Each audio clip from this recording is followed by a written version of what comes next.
Hello दोस्तों, मेरा नाम है राहत जमान और आप देख रहे हैं health care professional YouTube channel.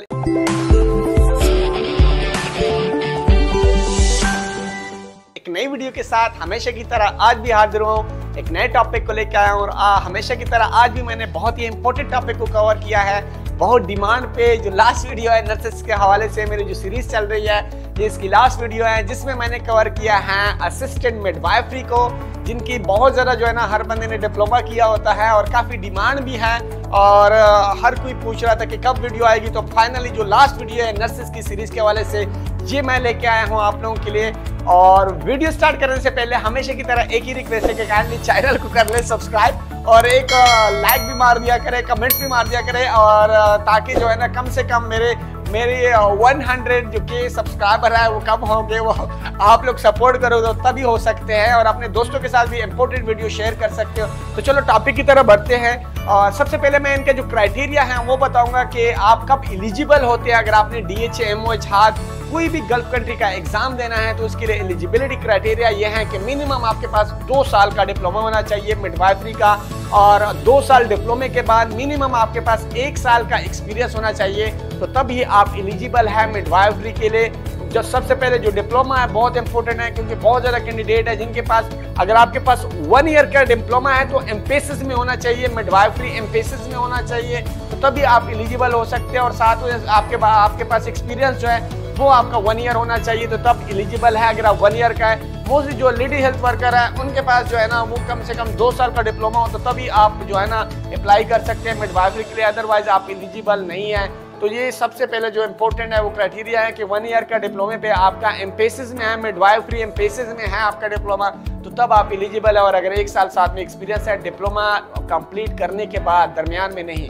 तो ये क्राइटेरिया था। उसके बाद जो डॉक्यूमेंट्स है, आपका अपने होम कंट्री का जो कार्ड है वो होना चाहिए, रजिस्ट्रेशन सर्टिफिकेट जिसको हम कहते हैं, गुड स्टैंडिंग सर्टिफिकेट होना चाहिए, मैट्रिक या FSC किया हुआ है तो उनकी मार्कशीट होनी चाहिए, साथ में जो है ना आपके पास एक्सपीरियंस है होना चाहिए, पासपोर्ट की जो कॉपी है साथ में एक तस्वीर होनी चाहिए। अगर ये डॉक्यूमेंट है तो आप एलिजिबल हैं, तब हम आपके लिए complete registration process A to Z सारा करके दे सकते हैं। और यहाँ पे अगर स्कोप की बात की जाए, असिस्टेंट नर्स से जो असिस्टेंट मिडवाइफरी होती है उनकी सैलरी अच्छी रहती है। मिनिमम आपकी जो 4500 दरम से लेके 5500 दरम के करीब आपकी सैलरी होती है।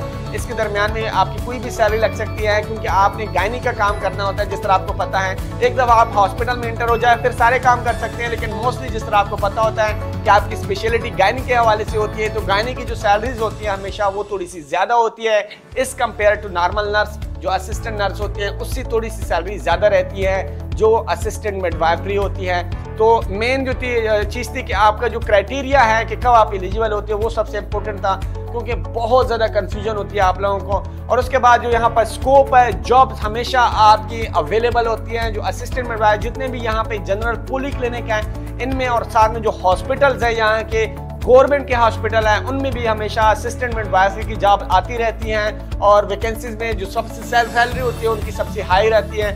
डिमांड काफ़ी अच्छा रहता है और स्कोप काफ़ी अच्छा है, कहीं भी आप चले जाओ आपको जॉब मिलेगी। लेकिन एक जो क्राइटेरिया है जो कि मैं बताता हूँ कि आपके पास लाइसेंस अपने होम कंट्री का होना चाहिए। अगर आपके पास लाइसेंस है तो तभी आप एलिजिबल है और आप यहाँ पे काम कर सकते हैं। अगर आपके पास लाइसेंस नहीं है तो कहीं भी जाने की ज़रूरत नहीं है। अगर आपने लाइसेंस हासिल करना है तो आप मेरे व्हाट्सएप नंबर पे कांटेक्ट कर सकते हो। हम आपको प्रॉपर्ली स्टेप बाय स्टेप सारा प्रोसेस करके देते हैं, जिसमें आपको कोई हेडेक लेने की ज़रूरत नहीं होती। सिर्फ आपने अपने डॉक्यूमेंट्स अरेंज करने होते हैं, और साथ में क्या करना होता है, आपने जो पेमेंट है पेमेंट भी इंस्टॉलमेंट में लेते हैं, जिसमें आप फर्स्ट इंस्टॉलमेंट और सेकंड इंस्टॉलमेंट पे करके तो आप इजीली अपनी पेमेंट कर सकते हो, जिसमें काफ़ी गैप रहता है इंस्टॉलमेंट में भी। तो और दूसरी जो चीज़ें हमारे पास कोर्सेज भी अवेलेबल होते हैं। अगर आप अपना एग्ज़ाम बार बार फेल हो रहे हो तो आप हमारे साथ कांटेक्ट करके हमारे कोर्सेज ज्वाइन कर सकते हो, जिससे आपका क्या करते हैं, हम आपको हेल्प आउट करते हैं कि आपका जो एग्जाम है वो फर्स्ट प्रायोरिटी में आपका फर्स्ट अटेम्प्ट में आपका एग्जाम निकल जाए, जिससे आपको कोई हेडेक नहीं रहती। कोर्सेज में हम अच्छे से आपको प्रिपेयर करते हैं, MCQs देते हैं, उसमें अच्छे से प्रिपेयर करते हैं, आपके अच्छे से मॉक टेस्ट होते हैं। जिस तरह DHA के टेस्ट होते हैं इसी तरह हम आपको मॉक टेस्ट देते हैं, आपको प्रिपरेशन के बाद फिर एग्जाम के लिए भेजते हैं, जिससे आप हमें फुली कॉन्फिडेंट हम होते हैं कि आपका एग्जाम 100% पास होता है। और आप मेरे व्हाट्सएप पे कांटेक्ट कर सकते हो। साथ में मैंने आपको बताऊं कि अगर आप लोग जो एक्सपेंसेस होते हैं, जितनी आपकी सैलरी होती है उससे 1000 से लेकर 1200 के बीच में जो है ना आपके खाना, रिहाइश, फूड और ये सारे एक्सपेंसेस हो जाते हैं। कुछ कंपनीज होती हैं जो आपको अकोमोडेशन देती हैं, कुछ नहीं देती, तो 80% जो होती है अकोमोडेशन खुद लेनी पड़ती है, इसलिए आपका जो है ना 1000 से 1200 दिरहम आपका खर्चा हो सकता है। और नेक्स्ट जो वीडियो आने वाली है वो EMT के हवाले से है। तो चलो मिलते हैं नेक्स्ट वीडियो के लिए, तब तक के लिए अल्लाह हाफिज़।